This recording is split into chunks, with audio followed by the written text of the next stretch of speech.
Je pensais que l'autostoppeur était fou, avec ses yeux exorbités et sa voix rauque qui crachait des vérités que personne ne voulait entendre. Il m'avait hélé sur cette route sinueuse des Alpes, les pouces tendus comme des crocs, et j'avais freiné par pitié, ou par ennui mortel. Mais quand ma voiture a basculé dans le vide, le métal hurlant contre la roche, j'ai vu son visage dans le rétroviseur, un sourire triomphant, comme s'il avait su, comme s'il était le messager de mon propre enfer ressuscité. Le choc m'a arraché un cri muet, le monde se dissolvant en un tourbillon de verre brisé et de sang chaud coulant sur mon front. J'étais mort, ou du moins, je le croyais, trahi par ceux que j'aimais le plus, ma femme Élise et mon associé Laurent, qui avaient ourdi ce piège parfait pour s'emparer de mon empire. Et pourtant, dans l'abîme, une lumière blanche m'a englouti, non pour l'éternité, mais pour me recracher, haletant, dans mon lit parisien, 1 an plus tôt, le cœur battant à tout rompre. J'étais revenu. Pas pour pardonner. Pour détruire. Paris, cette ville de lumière qui cache tant d'ombre, m'accueillit comme une amante perfide. C'était le 15 juin 2024, exactement 365 jours avant que ma Peugeot ne s'écrase au fond du ravin de la route des Grandes Alpes.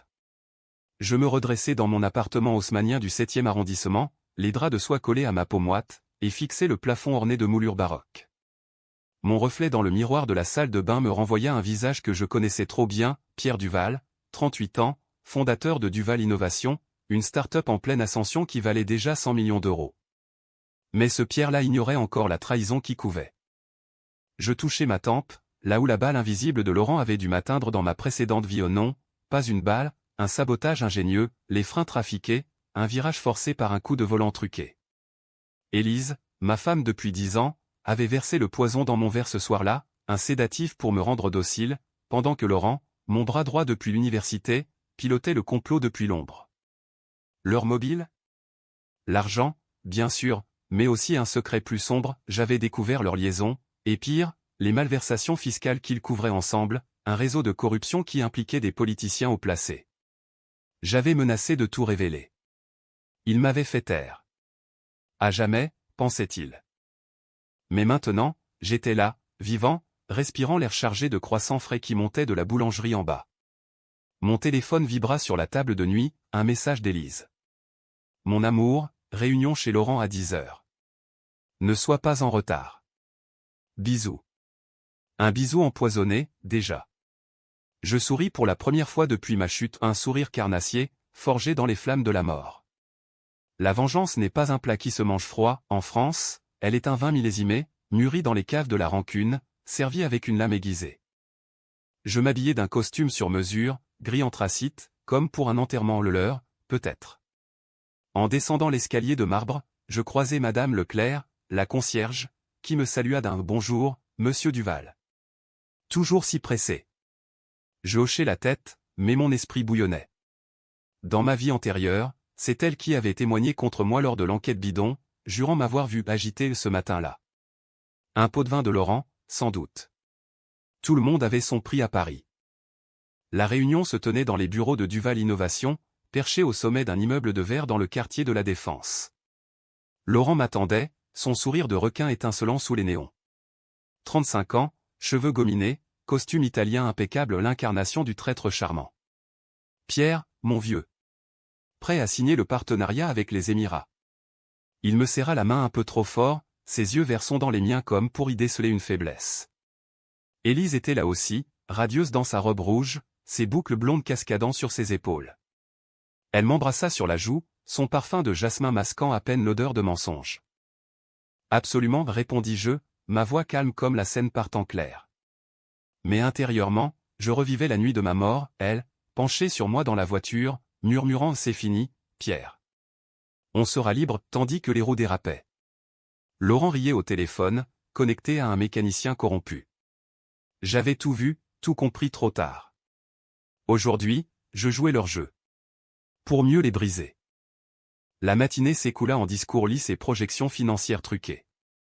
Laurent présenta les chiffres gonflés, Élise hocha la tête avec enthousiasme fin. À la pause café, je m'éclipsai dans les toilettes, verrouillai la porte et sortais mon téléphone. Dans ma poche, un petit enregistreur, un vestige de ma paranoïa naissante dans cette nouvelle vie. J'appelais un contact anonyme, un hacker que j'avais rencontré la veille, en fouillant les recoins sombres du dark web depuis mon ordinateur. Alphonse, c'est Pierre. commençait la traque. Tous les mets, tous les transferts. Et surtout, leur petit nid d'amour à Deauville. Alphonse, un fantôme du cyberespace, rit doucement. Ça va coûter cher, Duval. Et si on trouve des squelettes? Enterrez-les plus profonds, répliquai-je. C'était ma première décision controversée, engager un criminel pour traquer des criminels. En France, où la loi est un voile fin sur le chaos, on appelle ça de la justice poétique. Ou de la folie vengeresse. De retour à la table de conférence, Élise posa sa main sur la mienne. Tu sembles distant, chéri. Tout va bien? Ses yeux bleus, ses yeux qui m'avaient ensorcelé à Sorbonne, brillaient d'une innocence calculée. Je serrai sa main, imaginant déjà ses ongles arrachés dans une salle d'interrogatoire. Parfaitement, ma douce. Juste excité par l'avenir. L'avenir? Le leur s'assombrissait déjà. Le soir, nous dînâmes au Fouquet's, ce bastion des puissants sur les Champs-Élysées. Les lustres en cristal diffusaient une lumière flatteuse, masquant les rides de Laurent et le rouge à lèvres trop vif d'Élise. Ils trinquèrent au succès imminent, ignorant que j'avais glissé un mouchard dans le sac d'Élise d'un micro minuscule, relié à mon nappe. Leurs murmures, une fois rentrés, me parvinrent comme un poison sucré, ils signent demain, Laurent. Après, on le vire. L'accident sera si regrettable. Rire étouffé. Baiser volé. Je marchais seul le long de la Seine cette nuit-là, les lumières des ponts dansant sur l'eau noire. Paris, ma ville, ma geôle. J'avais bâti Duval Innovation de rien, un gamin de banlieue élevé au rap et aux rêves américains. Élise était ma muse, Laurent mon frère d'armes. Et maintenant? Des vipères. Le secret qu'ils ignoraient, dans ma chute, j'avais vu plus loin. Leur corruption n'était pas isolée, elle touchait le ministre de l'économie, un certain Duval ou ironie du sort, un cousin éloigné. Révéler cela les coulerait tous, mais à quel prix? Ma propre implication ou des faveurs politiques que j'avais acceptées pour booster la start-up. Étais-je innocent? Non. Mais la mort m'avait absous. Ou condamné à racheter mes péchés par le sang. Les jours suivants furent un balai de duplicité. Je signai le partenariat, injectant des fonds qataris qui gonflèrent nos comptes. Laurent jubilait, Élise rayonnait. Mais dans l'ombre, Alphonse travaillait, dossier piraté, preuves numérisées. Un soir, il m'envoya un fichier, des photos d'eux à Deauville, enlacés sur la plage, et pire, un mail de Laurent au ministre, Duval est sur le point de craquer. On gère le reste. 500K pour le silence. Mon sang se glaça. C'était plus qu'une trahison, c'était un meurtre commandité. Ma première vraie action vint lors d'un gala à l'Opéra Garnier. Élise, sublime en noir, dansait avec Laurent sous les dorures. Je les observais depuis les loges, un verre de champagne à la main. Une décision controversée me traversa l'esprit, approcher le ministre moi-même. Ivrogne et vaniteux, il mordit à l'hameçon quand je lui glissai une enveloppe au nom d'argent, mais de preuves partielles. Rejoignez-moi, ou tombez avec eux, murmurai-je. Il pâlit, mais hocha la tête. Alliance fragile, pacte avec le diable. En France, la politique est un théâtre de marionnettes, j'en tirais les fils. La tension montait comme une symphonie de malheur. Élise commença à me soupçonner, tu changes, Pierre. Tes yeux. Ils me font peur. Bonne intuition, ma chère. Laurent, plus rusé, tenta de me sonder lors d'un déjeuner au Plaza Athénée. Des rumeurs sur des fuites, mon vieux. Tu n'aurais pas. Je ris, feignant l'innocence. Paranoïaque, Laurent? C'est toi qui devrais l'être. Le point de non-retour arriva un vendredi pluvieux. Alphonse m'appela, j'ai tout. Mais il y a un twist, Élise est enceinte. De lui. Le monde vacilla. Dans ma vie passée, elle avait avorté en secret après ma mort, pour reprendre sa liberté. Était-ce mon enfant? Non, bien sûr. Mais l'idée me rongeait. Décision controversée numéro 2, je décidai de les laisser mijoter. Pas de coup fatal immédiat. Laisser la peur les dévorer. Je les invitai à un week-end dans notre chalet des Alpes, là où tout avait basculé. Pour fêter notre succès, dis-je. Ils acceptèrent, yeux brillants de convoitise et de terreur naissante. La route fut silencieuse, la pluie martelant le pare-brise. À mi-chemin, je vis l'autostoppeur. Lui. Le même, sur le bord de la route, pouce tendu. Mes mains tremblèrent sur le volant.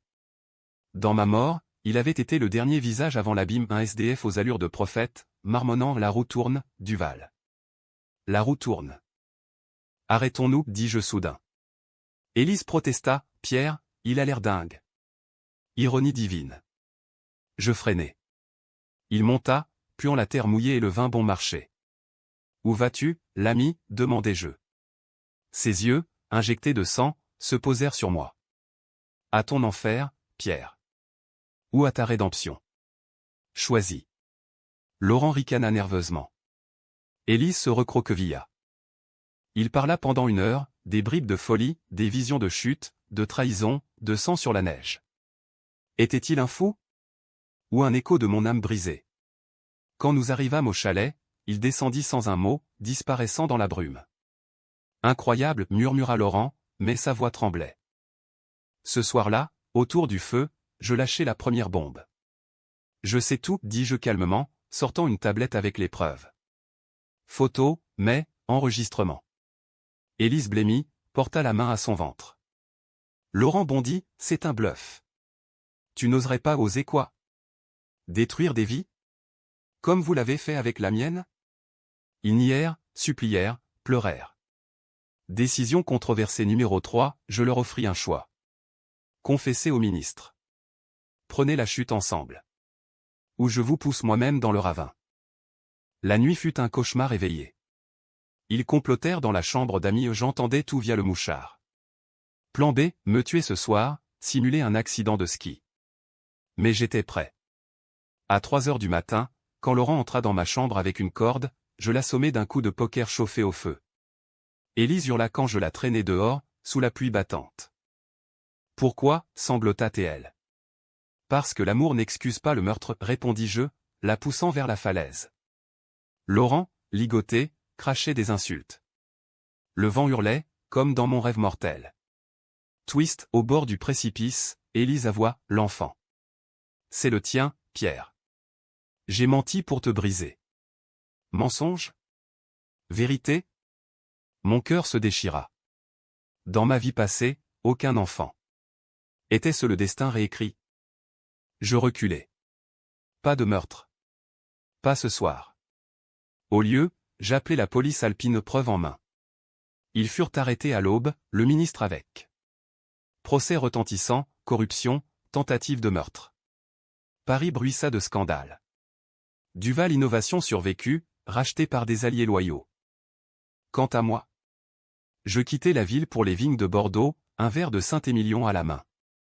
L'autostoppeur réapparut un jour, sur une route de campagne. La roue a tourné, dit-il. Je hochai la tête. Vengeance accomplie, mais à quel prix? Un enfant imaginaire, une âme fracturée. En France, le triomphe est toujours teinté d'amertume. Fin heureuse? Pour les journaux.